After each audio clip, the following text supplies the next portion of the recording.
कांग्रेस एक बार फिर से अपना फेवरेट गेम यानी कि भ्रम फैलाओ आरंभ कर चुकी है। अभी भारत में जीडीपी के आंकड़ों को लेकर के जिस प्रकार के भ्रम फैलाने का काम किया जा रहा है, माननीय मुख्यमंत्री ने भी इस पर ट्वीट किया है। तो मैं एक बार थोड़ा सा खुलासा इस बारे में करना चाहूंगी। अर्थशास्त्रीय खुलासा जरूरी है। देखिए, भारत में जीडीपी के गिरने के जो आंकड़े इस समय हमारे समक्ष हैं, उसका स्पष्ट कारण है एक्सोजेनस यानी बाहरी कारण। यानी वैश्विक दृष्टि से जो महामारी का प्रकोप था, भारत ने उसमें बहुत सफलतापूर्वक अपने देश के नागरिकों की जान बचाने की दृष्टि से, उनके स्वास्थ्य की सुरक्षा की दृष्टि से बहुत स्ट्रिंजेंट लॉकडाउन किया। और उस स्ट्रिंजेंट लॉकडाउन के परिणाम स्वरूप इस क्वार्टर में इस प्रकार के आंकड़ों की गिरावट न केवल स्वाभाविक है लेकिन अपेक्षित भी है। अब उसको लेकर इशू बनाना, ये सत्य को एक तरीके से भ्रमित फैक्ट्स के तौर पे परिवर्तित करने जैसा है। देखिए, महत्वपूर्ण बातें ये हैं, अगर कंपैरिजंस की बात करनी है तो चलिए एक इंडेक्सिंग की दृष्टि से देख लेते हैं कि 150 वर्षों में इस प्रकार के सभी देशों की इकोनॉमी में कॉन्ट्रैक्शन की बात कभी नहीं आई।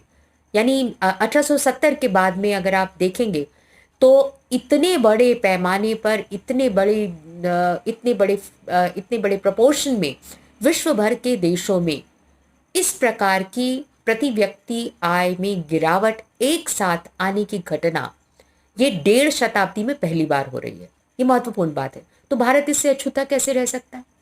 दूसरी सबसे महत्वपूर्ण बात यह है कि इस सब के साथ भी भारत में कंपैरिजन अगर आप करेंगे तो अभी ऑक्सफोर्ड यूनिवर्सिटी की जो इंडेक्सिंग है उसकी दृष्टि से, चलिए यूके की इकोनॉमी से कंपेयर करते हैं क्योंकि भारत की जीडीपी के सबसे ज्यादा नजदीक की इकोनॉमी है साइज की दृष्टि से अगर देखें तो यूके से भारत में 15% ज्यादा स्ट्रिंजेंट लॉकडाउन था। और इस ज्यादा स्ट्रिंजेंट लॉकडाउन के बावजूद अगर वहां की गिरावट कुछ 20-22% रही है तो यहाँ की गिरावट 23-23.5% रहनी ही थी। इसलिए मैं बार बार कह रही हूँ कि एंटिसिपेटेड था। अब आते हैं इस महत्वपूर्ण बात पर जो कि कही नहीं जा रही, जिसको कि कहना आवश्यक है। जनता को ये जानकारी मिलना आवश्यक है कि भारत में जो रिकवरी है वो वी शेप रिकवरी हो रही है।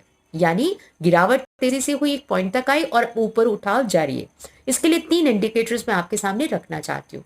पहला इंडिकेटर है रेलवे फ्रेट का जो डेटा होता है। ये इकोनॉमिक जो गतिविधि है उसको बहुत स्पष्टता के साथ बताता है। तो 2019 के आंकड़ों से अगर तुलना करें तो इस महीने में करीब करीब इतना ही रेलवे फ्रेट का डेटा हमको दिखाई देता है जो बता रहा है कि ग्रीन शूट है और रिकवरी फास्ट है। दूसरा आता है बिजली के कंजम्पशन का। उसको भी अगर आप पिछले साल से कंपेयर करते हैं तो लगभग हम आसपास आ चुके हैं। इससे पता लगता है कि रिकवरी 100% तेज गति से हो रही है। तीसरी महत्वपूर्ण बात है कोर सेक्टर्स की। उसमें भी जो गिरावट हमें देखने को मिली थी उसमें लगातार हम वृद्धि देख रहे हैं।